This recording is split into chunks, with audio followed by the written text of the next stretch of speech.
When we talk about the golden age of Islam, we often jump straight to the great discoveries, the dazzling achievements, the towering names that have echoed across centuries. But to truly appreciate what unfolded during that extraordinary era, we must begin with something far more foundational, the rise of a knowledge-driven civilization. Because nothing, absolutely nothing, happens in a vacuum. No nation wakes up one morning and suddenly leads the world in science, philosophy, and the arts. There is always a seed, a worldview, a shared mindset that sets the stage for greatness. And for the Muslim world, that seed was a profound, God-centered commitment to knowledge. From the very beginning of Islam, the pursuit of knowledge wasn't a luxury, or a pastime of the elite, or a hobby for the curious. It was embedded in the psyche of the community. The first revealed word was Iqra, to read, to recite, to learn. Think about that. The opening instruction that would launch a global civilization wasn't a command to conquer, or to build, or to accumulate wealth. It was to understand, to seek, to grow intellectually and spiritually. This simple yet powerful command shaped the attitude of an entire Ummah, fostering a culture where knowledge was sacred, learning was a form of worship, and scholars were among the most respected members of society. In the early centuries, you could travel across the Muslim world, from the dusty roads of Kufa to the busy markets of Damascus, from the lecture circles of Medina to the libraries of Cairo, and you would find communities deeply engaged in teaching and learning. Knowledge wasn't confined to academic institutions. It lived in mosques, homes, caravans, and gatherings. People debated, questioned, discussed, and reflected. Knowledge wasn't something distant or abstract. It was a living, breathing pursuit that animated everyday life. And what made this pursuit so transformative was the type of knowledge Muslims sought. It wasn't limited to the religious sciences, though those were certainly central. The Quran itself encouraged reflection upon the heavens and the earth, urging believers to ponder the signs of God scattered throughout creation. This naturally led to a curiosity about astronomy, the motion of planets, the nature of light, the structure of the human body, and the logic of mathematics. The world was seen not as a barrier to spirituality, but as a gateway toward it. Every phenomenon was a sign pointing to the Creator, and to understand creation was to deepen one's appreciation of the Creator. This theological grounding ignited an intellectual revolution. People began collecting manuscripts, translating foreign works, and systematizing knowledge. Wealthy patrons sponsored scholars. Rulers established centers for research. Books became prized possessions, representing gateways to new worlds and deeper understandings. There are accounts of individuals traveling months, sometimes years, to hear a single narration, to meet a particular scholar, or to learn a specific branch of knowledge. That level of dedication does not arise from mere academic interest. It arises from a culture that recognizes the light of knowledge as a divine gift. And what is truly remarkable is how this pursuit of knowledge reshaped society. It empowered ordinary people. It created social mobility. It led to the flowering of debate, diversity, and openness. Muslims didn't fear knowledge from foreign lands, they embraced it. Instead of viewing Greek philosophy, Persian literature, or Indian mathematics as threats, they saw them as treasures to be understood, refined, and integrated. This openness was revolutionary, because many civilizations throughout history have been suspicious of outside ideas. Yet the Muslim scholars of that era operated with an extraordinary confidence.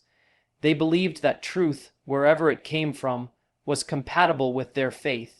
This confidence produced a generation of thinkers whose intellectual humility allowed them to ask difficult questions, challenge assumptions, and explore new horizons. They weren't afraid of discovery, they weren't threatened by difference, They understood that knowledge grows when minds stretch beyond their comfort zones. And this mindset, rooted in faith, shaped by scripture, supported by rulers, and embraced by communities, laid the groundwork for everything that followed. Imagine walking into the heart of Baghdad during its peak. The city would have felt alive with learning. The famous Beit al-Hikmah, the House of Wisdom, was not merely a building. It was a symbol of a civilization's commitment to knowledge. Scholars worked tirelessly to translate texts into Arabic. Astronomers observed the stars from towering observatories. Physicians documented their findings and experimented with treatments. Mathematicians developed new systems of calculation. Philosophers debated ideas that would influence Europe centuries later. This wasn't accidental. It was the natural product of a society that valued intellect and prioritized it. And this is where the story becomes truly inspiring. The rise of this knowledge-driven civilization was not limited to a particular ethnicity, region, or class.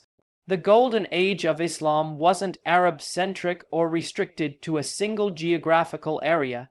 It was a civilization that welcomed contributions from Persians, Turks, Berbers, Andalusians, Africans, Central Asians, and countless others. Christians, Jews, and people of many backgrounds participated in the intellectual flowering. Scholars wrote in Arabic not because they were Arab, but because Arabic had become the universal language of knowledge. It is a testament to the inclusive spirit of that era. Knowledge transcended identity. What we witness in this period is the phenomenal capacity of a unified moral and intellectual vision to elevate an entire civilization. Leadership played a role, institutions played a role, wealth and prosperity played a role. But at its core, it was the collective mindset. The belief that learning was sacred, that understanding the world was a religious virtue, that fueled centuries of progress. This was not mere academic achievement. It was a civilization recognizing that knowledge is part of its spiritual DNA. And as we reflect on this today, we must recognize that the light that guided them is still accessible to us. The command to read did not expire with the early generations. The encouragement to think, reflect, analyze, and explore remains as relevant now as it was then. When a community reconnects with its intellectual heritage, when it honors its scholars, when it invests in education, when it teaches its youth to be curious, disciplined, and engaged, it revives the very spirit that once illuminated the world. That is why understanding the rise of this knowledge-driven civilization is so important. It reminds us that greatness is not accidental. It is cultivated. It is intentional. It is the fruit of values deeply rooted in faith and practice. And when we look back at the golden age of Islam, what we truly see is a community that embraced the transformative power of knowledge, and through that embrace, changed the course of history. And that is where our journey begins. When we speak of the scientific and cultural flourishing of the golden age of Islam, we are not merely listing achievements on a timeline. We are entering a world where faith, intellect, and imagination converged in a way rarely seen in human history. It was an era in which scholars did not simply ask what the world was, but what it meant. They didn't divide their work into boxes labeled religious and scientific. Rather, they saw the entire universe as an interconnected tapestry woven by the hands of the Creator. To study it, to understand it, to explore its mysteries, this was not separate from worship, it was a continuation of it. In those centuries, a vibrant curiosity coursed through the Muslim world. It was the kind of curiosity that does not settle for easy answers, that refuses to accept limitations, that sees every challenge as an opportunity for deeper understanding. And this curiosity was not confined to one field. It swept across mathematics, astronomy, medicine, chemistry, philosophy, geography, art, architecture, and literature. It was as if the entire civilization inhaled the spirit of inquiry and exhaled discovery. Consider mathematics. Before the Golden Age, the world struggled with cumbersome numerical systems that made complex calculations nearly impossible. But then came minds who looked at numbers not as something static, but as a language, an elegant, universal system that could be molded and expanded. The development of algebra, the refinement of trigonometry, the introduction of algorithms, these breakthroughs reshaped not only the Muslim world, but the entire trajectory of global science. These were not small adjustments. They were seismic shifts that allowed humanity to engage with mathematics at a level never before imagined. In astronomy, the contributions were equally stunning. Scholars built observatories that rivaled anything the world had seen. They mapped the stars, charted planetary movements, and corrected the astronomical models inherited from previous civilizations. They produced star catalogs more accurate than those used in Europe hundreds of years later. Their work was not merely theoretical. It influenced navigation, agriculture, prayer times, and calendars, everyday elements of life that required precise, reliable knowledge. And all of this was driven by a world view in which the heavens were seen as signs, inviting reflection and exploration. Medicine, too, underwent a revolution. Physicians of the Golden Age approached the human body with remarkable insight and compassion.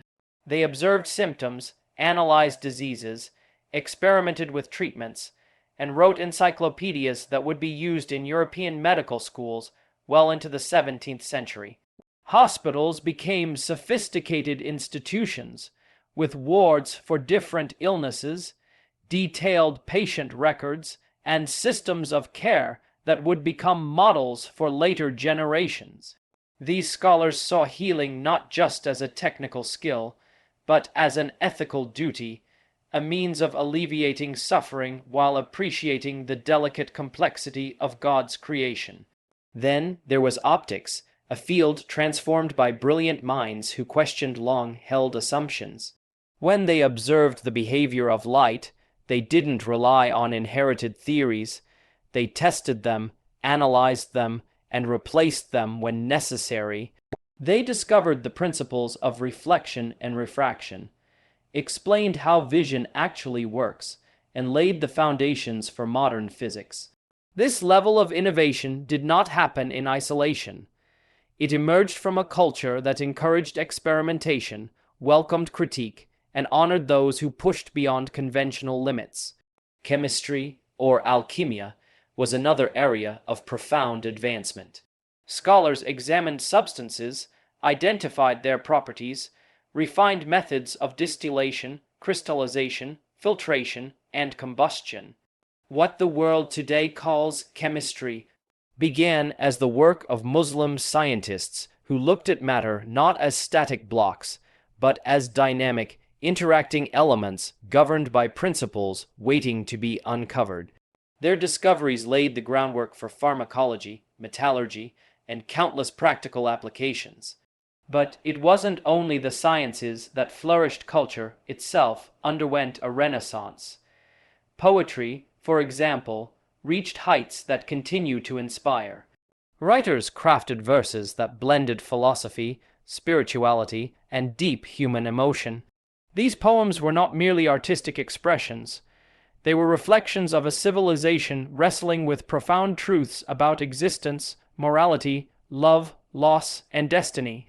Literature became a vehicle for philosophical discourse, ethical reflection, and cultural identity. Architecture, too, blossomed in magnificent ways. The mosques, palaces, libraries, and schools built during this period were more than structures. They were statements of beauty, balance, and harmony. Architects integrated geometry, calligraphy, space, and light to create environments that uplifted the soul.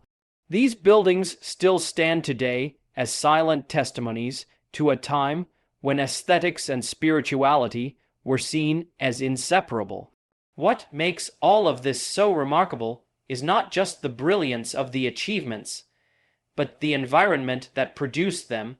This was a civilization where scholars could debate openly, where patrons supported research generously, where cities housed libraries with hundreds of thousands of volumes, and where intellectual exchange flowed freely across borders. Whether one lived in Baghdad, Cordoba, Cairo, Nishapur, or Samarkand, there were centers of learning, translation, and innovation awaiting them. This spirit of openness also meant that scholars did not work in isolation. They built upon Greek, Persian, Indian, Chinese, and Roman knowledge not to imitate it, but to expand it. They corrected errors, refined theories, and generated entirely new fields of study. This was not passive preservation, it was active transformation. They believed that wisdom, wherever it came from, was part of humanity's shared inheritance. And because they carried this belief with confidence and humility, they were able to elevate global knowledge to unprecedented heights. It's important to remember that this flourishing was not limited to intellectual elites. The impact of these discoveries trickled into daily life. Navigators traveled farther and safer. Farmers used improved irrigation techniques. Cities became cleaner through public health measures.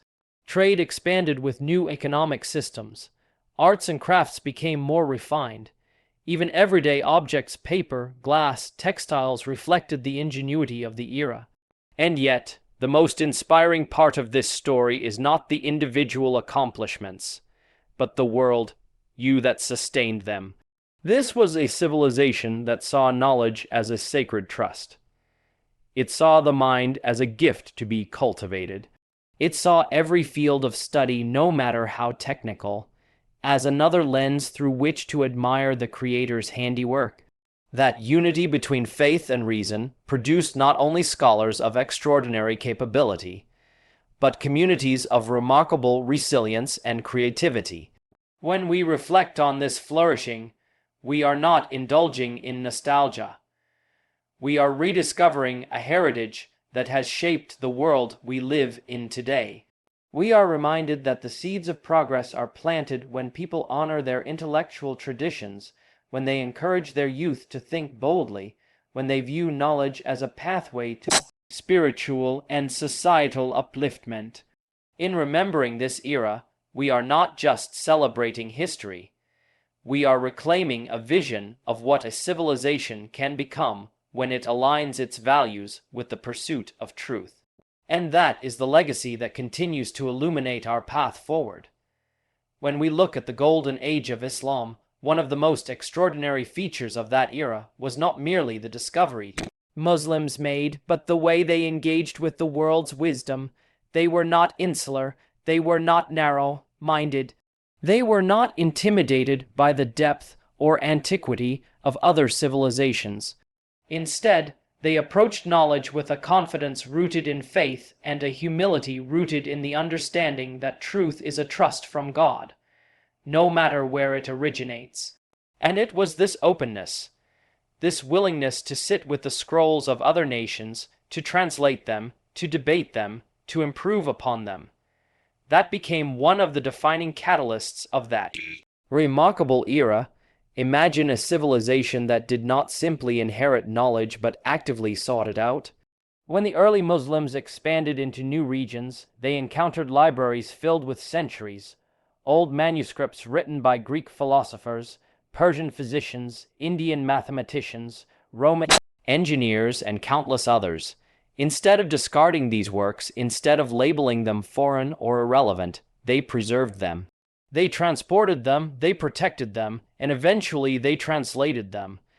This effort, massive in its scope and transformative in its impact, became known as the translation movement. At the heart of this movement was a conviction that knowledge was universal.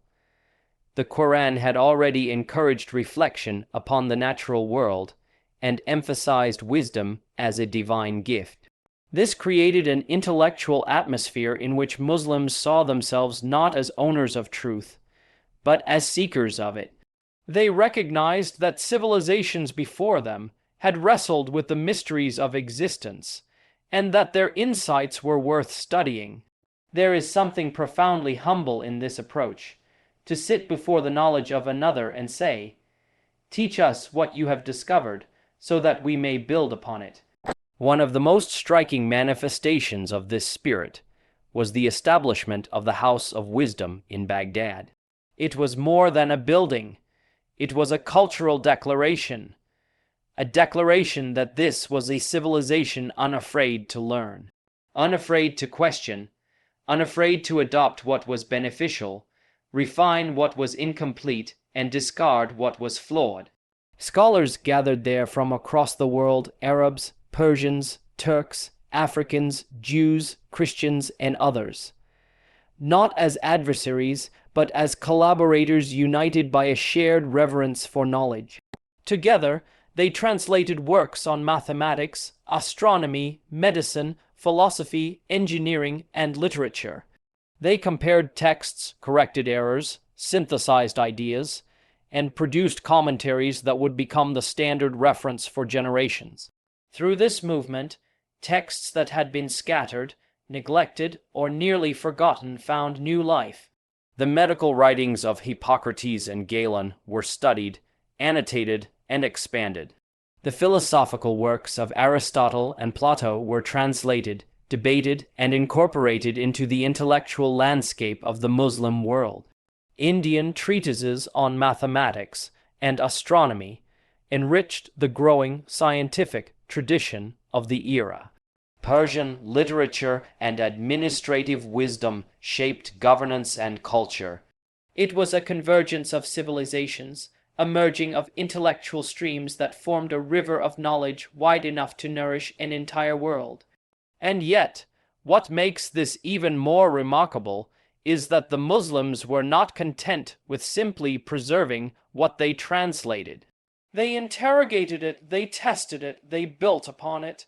They corrected astronomical tables, refined medical theories, challenged metaphysical assumptions, developed new mathematical methods, and introduced entirely new scientific disciplines. This was not blind imitation, it was creative engagement. The scholars of the Golden Age transformed the knowledge of previous civilizations into something richer and more sophisticated. Think about the impact this had on human history. Because of these translations, countless works survived that would have otherwise been lost forever. When Europe entered its period of intellectual stagnation, many of its classic texts faded from use. But centuries later, when Europe began its own renaissance, it did so by reading Arabic translations of Greek works, translations enriched with commentary and critical improvements. In other words, the Muslim world did not just borrow from the past, it preserved the past for the future. They became guardians of humanity's intellectual heritage.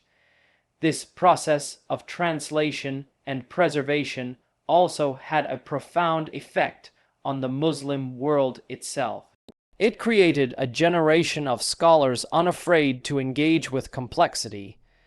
It encouraged a mindset that valued rigor, precision, and intellectual courage. It produced thinkers who saw contradictions not as threats, but as invitations to deeper reflection. And it contributed to a culture where scholarly debate was not only tolerated, but celebrated. Imagine the scene: scholars sitting together in a courtyard, debating the meaning of a philosophical passage or the accuracy of a mathematical proof. Teachers conducting classes in mosques and libraries where students copied manuscripts by hand, line by line. Travelers journeying across continents to acquire a single book or meet a renowned teacher. Rulers funding translation projects and establishing institutions that would become the world's great learning centers. This wasn't a side activity. It was the heartbeat of a civilization. What is also striking about this era is the manner in which these scholars navigated the tension between revelation and reason. They valued both. They understood that divine revelation provided ultimate truth, but they also recognized that the human intellect was a tool meant to explore the world. So, when they encountered ideas from other civilizations, they held them up to the light of faith, not with fear, but with discernment. If an idea aligned with their world, they incorporated it. If it contradicted foundational beliefs, they questioned it. If it contained partial truth, they refined it. This approach produced a healthy, balanced intellectual culture, one neither blindly dogmatic nor recklessly speculative. This dynamic also had consequences for language. Arabic, which was already the language of the Quran, expanded to become the international language of scholarship. Scholars of every background wrote their works in Arabic, not because they were Arab, but because the language had become a universal vessel for knowledge. It was in Arabic that scientific treatises, philosophical discourses, medical encyclopedias, and mathematical innovations were recorded. And through this linguistic unity, knowledge traveled swiftly across the Muslim world, connecting minds from Andalusia to Central Asia. All of this reminds us of something essential. A civilization thrives not only by creating knowledge, but by valuing the knowledge of others.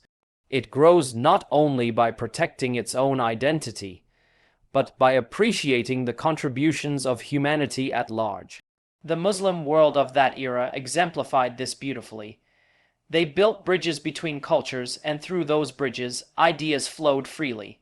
And as we reflect on this today, we see that the translation movement was not merely an academic endeavor, it was a moral stance. It was a recognition that humility opens the door to growth, that learning from others does not diminish us, it strengthens us. It shows us that greatness comes when we engage with the world not with arrogance, but with curiosity and conviction. And it is through this spirit of openness that the Golden Age became a beacon for all of humanity. When we turn to the advancements in governance, trade, and urban life during the Golden Age of Islam, we discover yet another dimension of this remarkable civilization, one that reveals not only intellectual brilliance, but practical wisdom. It shows us how ideas were not confined to ink and parchment.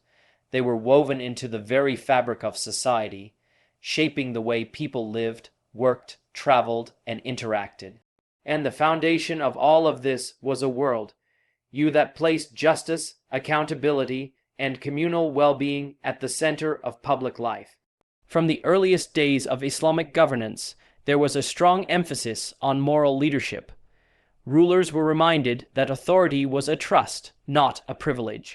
They were taught that God watches how they treat their subjects, that justice is not optional, and that the strong are to be held accountable when they wrong the weak. This ethos created an environment where governance was rooted in ethical responsibility. But it did more than that.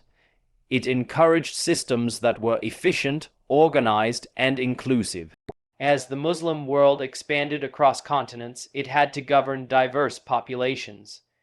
People spoke different languages, came from different cultures, and lived under different conditions. And yet, the administrative systems that developed managed to unify these regions without erasing their unique identities. Governors were appointed, legal systems were standardized, and economic policies were crafted with remarkable precision. What held this vast empire together was not coercion but structure. Clear laws, organized courts, efficient tax systems, and an emphasis on public welfare. Trade flourished under this stability. Caravan routes extended across deserts, seas, and mountains. Merchants traveled from West Africa to India, from the Arabian Peninsula to China, and because of the order established by Muslim governance, a merchant could travel thousands of miles with confidence that his contracts would be honored, his rights protected, and his goods safe. The creation of standardized weights and measures, the introduction of promissory notes and credit systems, and the development of banking methods made transactions smoother and more reliable. These were not merely economic innovations. They were expressions of a civilization that understood the importance of trust and fairness in commerce. Cities became vibrant hubs of activity. Baghdad, Cairo, Cordoba, Damascus, Samarkand, and Basra. These were not ordinary cities. They were marvels of urban planning. Streets were organized, markets were regulated, water systems were engineered with sophistication, and public institutions were established to serve the community. Hospitals offered free medical care. Schools educated children and adults. Libraries housed thousands of books. Public baths, gardens, and courtyards provided spaces for social life. All of this created an environment where knowledge, trade, and culture thrived simultaneously. It is worth pausing to reflect on the intentionality behind this urban development. These cities were not haphazard clusters of buildings. They were meticulously designed environments meant to uplift the human spirit. Mosques stood at the heart of every city, not only as places of worship, but as centers of learning and gathering. Markets were placed strategically, allowing for ease of access and efficient commerce. Residential areas were built with privacy in mind, reflecting the deep value placed on family life. Even the architecture reflected balance, symmetry, and harmony, mirroring the broader harmony sought within society. Travelers who visited these cities often wrote about their astonishment. They described streets lit at night, intricate canals and irrigation systems, bustling marketplaces, and institutions that seemed centuries ahead of their time.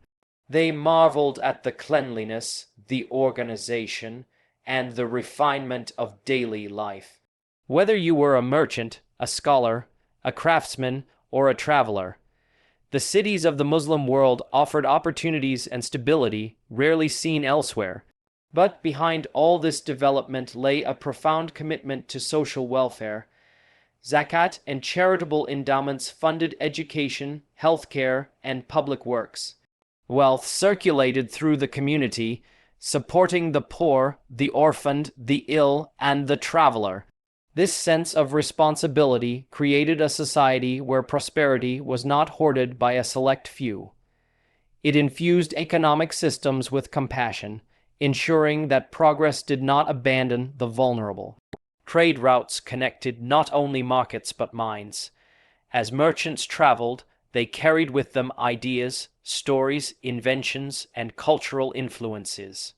These exchanges enriched the civilization even further. You might find Chinese paper-making techniques adopted in Baghdad, Indian mathematical concepts refined in Basra, Persian administrative methods implemented in Damascus, and Greek philosophical discussions unfolding in Cordoba. The roads and sea routes became arteries through which the lifeblood of civilization flowed.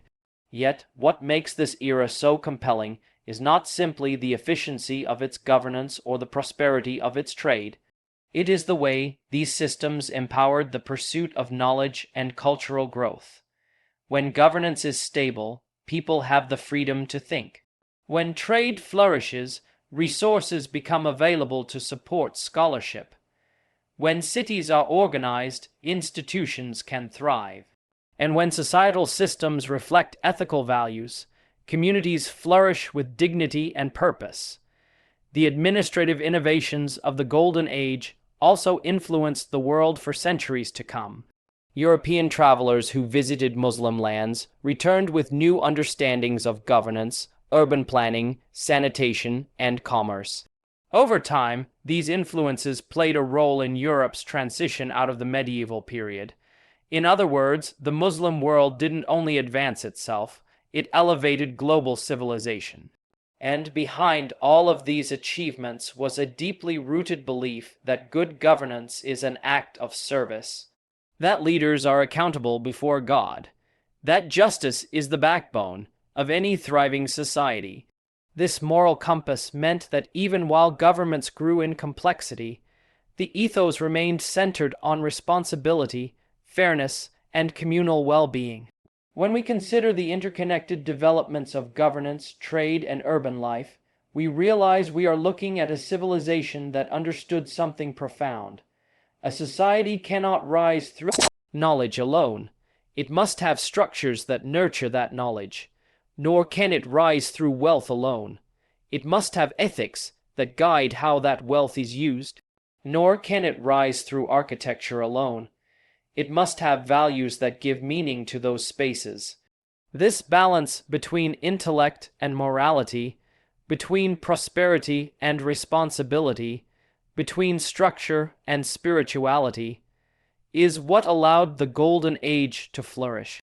It created an environment where people could dream, discover, and build. An environment where ideas became realities, and where progress was not merely material, but deeply human. And it is this harmony of systems and values that stands as one of the most inspiring legacies of that extraordinary era. As we move deeper into the story of the Golden Age of Islam, we come to a feature that is often overlooked, yet arguably one of the most profound: the cultural diversity and intellectual exchange that became the lifeblood of this civilization. While history often celebrates the inventions, the scientific breakthroughs, and the towering figures of the era, none of those achievements would have been possible without the remarkable atmosphere of openness that permeated the Muslim world. It was an atmosphere that welcomed minds of every background and gave them space to breathe, to question, to contribute, and to flourish. Imagine a world centuries ago where people of different ethnicities, languages, and religions lived side by side, not merely tolerating one another, but actively contributing to a shared intellectual inheritance, where the scholar teaching in the mosque courtyard might be a Muslim, the physician writing the latest medical treatise might be a Christian, the astronomer charting planetary movements might be a Jew, and the mathematician refining algebra might come from Central Asia, or Persia, or North Africa. This was not an anomaly. It was the norm. It was woven into the very fabric of the civilization. The Muslim world of that era understood something fundamental. Diversity is not a threat to knowledge, it is its catalyst. When different perspectives meet, they challenge, stretch, and enrich one another. When ideas cross linguistic and cultural boundaries, they evolve in ways that no single group could achieve alone. And because the civilization upheld justice, protected communities, and offered freedom of thought, people from countless backgrounds felt welcomed and valued. It is no exaggeration to say that the intellectual flourishing of the Golden Age was built on this foundation of cultural exchange. The scholars who filled the great libraries, the thinkers who debated in academies, the translators who carefully rendered Greek, Persian, Syriac, Sanskrit, and Coptic works into Arabic, they represented a mosaic of identities, and what connected them was not ethnicity or lineage, but a shared pursuit, the pursuit of truth. This exchange was not confined to formal institutions. You could walk through the bustling streets of Baghdad or Cordoba and hear conversations in multiple languages. You would see merchants from distant lands exchanging not only goods, but stories and techniques. You would see scholars from Persia discussing astronomy with colleagues from Andalusia. You would find libraries filled with manuscripts from civilizations long past, preserved and studied with reverence. This cross-pollination of ideas created a dynamic intellectual ecosystem. Consider the field of medicine. The medical knowledge of the Muslim world was not simply inherited, it was synthesized. It combined the insights of Greek physicians like Galen and Hippocrates, the methods of Persian healers, the herbal knowledge of Indian practitioners, and the innovative experiments of Muslim scholars. It was this blend, this fusion of traditions, that allowed Muslim physicians to create medical encyclopedias of unprecedented depth and accuracy. Their hospitals reflected a similar synthesis of global best practices, becoming models for medical institutions worldwide.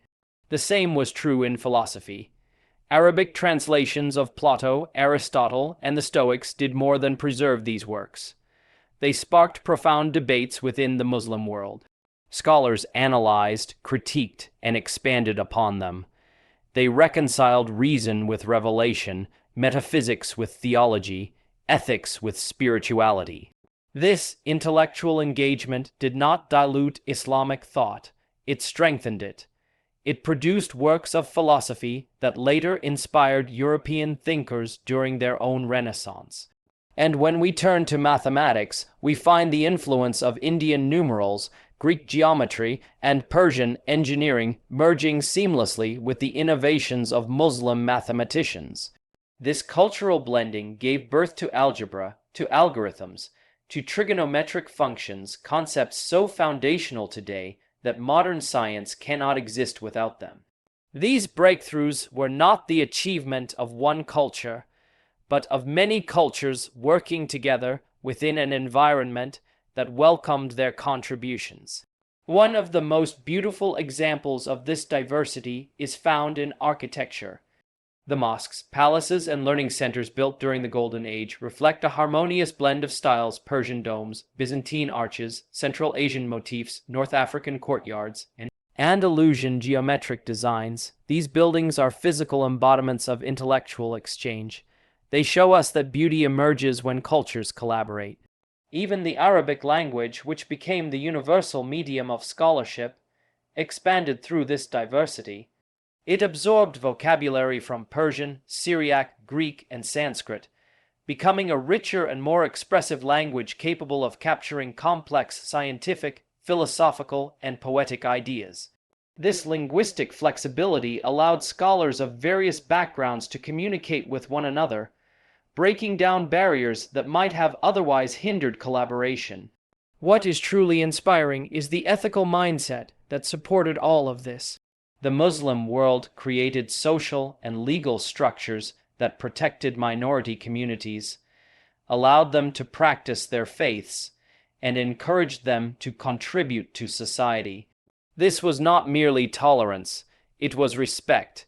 It was recognition that every group had something valuable to offer. And because of this, the civilization did not stagnate, it grew, adapted, and evolved. This culture of exchange also extended beyond the borders of the Muslim world. Travelers from Europe, Asia, and Africa wrote extensively about their experiences in Muslim lands. They described the libraries stocked with books, the scholars debating openly, the streets lit at night, the markets alive with innovation. They carried back with them knowledge that would later transform their own societies. In this way, the Golden Age became a bridge between ancient civilizations and the modern world. What made this exchange so powerful was the confidence of the civilization. It was not threatened by foreign ideas because it knew its own foundation was strong. It could welcome, analyze, adopt, or refine ideas from others without fear of losing its identity. When a civilization is rooted in truth, it does not become weaker by engaging with others. It becomes stronger. And as we reflect on this today, we are reminded that one of the greatest strengths a community can possess is the ability to learn from others with humility and openness. It is easy to close ourselves off, to believe that all wisdom lies within our own walls. But the Muslims of the Golden Age understood that knowledge is too vast to be confined. They understood that wisdom flourishes when minds meet, when cultures interact, and when hearts remain open to understanding. This diversity, this willingness to engage with the world, became one of the defining lights of the Golden Age, and through it the civilization not only elevated itself, but elevated humanity. And that is the power of embracing the richness of others. When we finally arrive at the question of the Golden Age's lasting global impact, we're not simply concluding a historical exploration. We are confronting a reality that continues to shape the very world we live in today. The Golden Age of Islam was not an isolated chapter sealed away in some dusty archive. It was a fountain whose waters flowed far beyond its own time, nourishing later generations, continents, and civilizations. And even though centuries have passed, the echoes of that remarkable era still resonate in the foundations of modern science, medicine, mathematics, education, literature, and intellectual culture. Think for a moment about the ideas we take for granted today. The numerical system we use globally, including the concept of zero, traces its widespread adoption to the Muslim world. Algebra, algorithms, chemistry, optics, and countless medical practices originated or were revolutionized in this era. Universities, libraries, hospitals, research institutions. These are not modern inventions. Their earliest sophisticated forms emerged in Muslim lands.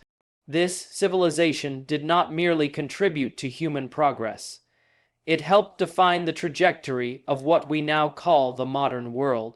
Yet, what is even more striking is how these contributions spread. When Europe entered its own Renaissance, it did so not by rediscovering its ancient heritage directly, but by encountering it through a Muslim lens. Scholars in Andalusia, Sicily, and the Levant translated Arabic works that were themselves refined translations and expansions of Greek, Persian, Indian, and other traditions. These texts flowed into Europe, awakening a continent that had long been stagnant intellectually. Imagine European scholars in medieval universities studying astronomy using tables developed in Baghdad, reading commentaries on Aristotle composed in Cordoba, learning medicine from encyclopedias written in Cairo, and grappling with mathematical proofs developed in Central Asia. These works didn't just inform European thought, they transformed it. They built the foundations of rational inquiry, empirical science, and philosophical reasoning that would eventually shape the Enlightenment. When you peel back the layers of modern scientific history, you find the fingerprints of Muslim scholarship everywhere. Consider medicine. The comprehensive medical texts produced during the Golden Age became standard references across Europe for hundreds of years. They shaped the curriculum of European medical schools well into the 17th century. Hospitals established in the Muslim world, with departments, records, ethical guidelines, and structured training, became models for how medical institutions should operate. The idea that medicine should be evidence-based, systematic, and compassionate was not a European development. It was a Muslim legacy. Then think about optics, a field foundational to physics. The scientific method, experimentation, observation, hypothesis, verification took a significant leap forward through the work of Muslim scholars who refused to accept inherited theories without testing them. Their insistence on experimentation laid crucial groundwork for what would later become the hallmark of modern science. Look at geography, cartography, and navigation. Muslim scholars mapped the globe with remarkable accuracy, studied monsoon patterns, tracked ocean currents, and advanced the tools sailors used to navigate vast distances. These discoveries played a role in the age of exploration, shaping the journeys that would eventually redraw the map of the world. Even in fields like literature and philosophy, the influence was profound. The preservation and expansion of Aristotle's works, the integration of Greek logic into theological discourse, and the flourishing of poetic and literary traditions in Arabic, Persian, and Turkish enriched global humanities. The structure of universities' curricula, degrees, academic freedom, endowment systems traces its roots to institutions like Al-Azhar, Al-Qarawiyyin, and Nizamiya academies. But beyond the technical contributions, something deeper and more enduring was passed on. A way of thinking, a way of approaching knowledge with humility, curiosity, and discipline. A way of seeing the world not as a collection of disconnected facts, but as a coherent creation inviting exploration. This world, you influenced generations of scholars, Muslim and non-Muslim alike. It taught them that faith and reason need not be enemies, that the pursuit of knowledge is a noble calling, and that civilization advances when people question, investigate, and reflect. The legacy of the Golden Age also reminds us that progress is never the monopoly of one people, one region, or one moment in time. It is the result of a chain of contributions, each generation building upon the last. The Muslims built upon the Greeks, the Persians, the Indians, and others. The Europeans built upon the Muslims, and today we build upon all of them. This is the shared heritage of humanity, a legacy of intellectual generosity that transcends borders and eras. And yet, as we reflect on this lasting impact, there is an emotional dimension that cannot be ignored. The achievements of the Golden Age remind us of what is possible when a civilization is connected to its values, confident in its identity, and committed to the pursuit of excellence. It shows us what happens when knowledge is honored, scholars are respected, and diversity is embraced. It reveals the remarkable potential that emerges when people view learning not as a burden, but as a blessing, not as a tool for ego, but as a path to serve humanity. This legacy calls out to us today. It invites us to rekindle that spirit of curiosity and reflection, to rebuild communities that value wisdom, to encourage our youth to seek knowledge with sincerity and ambition. It challenges us to reclaim our intellectual heritage, not through nostalgia, but through genuine engagement with the world's problems, armed with the same moral and intellectual courage that once propelled a civilization to greatness. When we speak of the Golden Age's lasting impact, therefore, we are not merely recounting historical facts. We are recognizing a responsibility. We are acknowledging that the light of that era did not disappear. It dimmed, yes, but it can be reignited.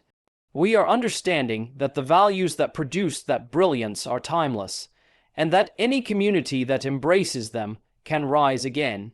And so, as we reflect on the legacy of that extraordinary age, we do so not with longing for the past, but with hope for the future. Because if history teaches us anything, it is that the human spirit, when guided by faith, fueled by knowledge, and enriched by diversity, can illuminate the world in ways that echo far beyond its own time, and that is the enduring truth that continues to guide us forward.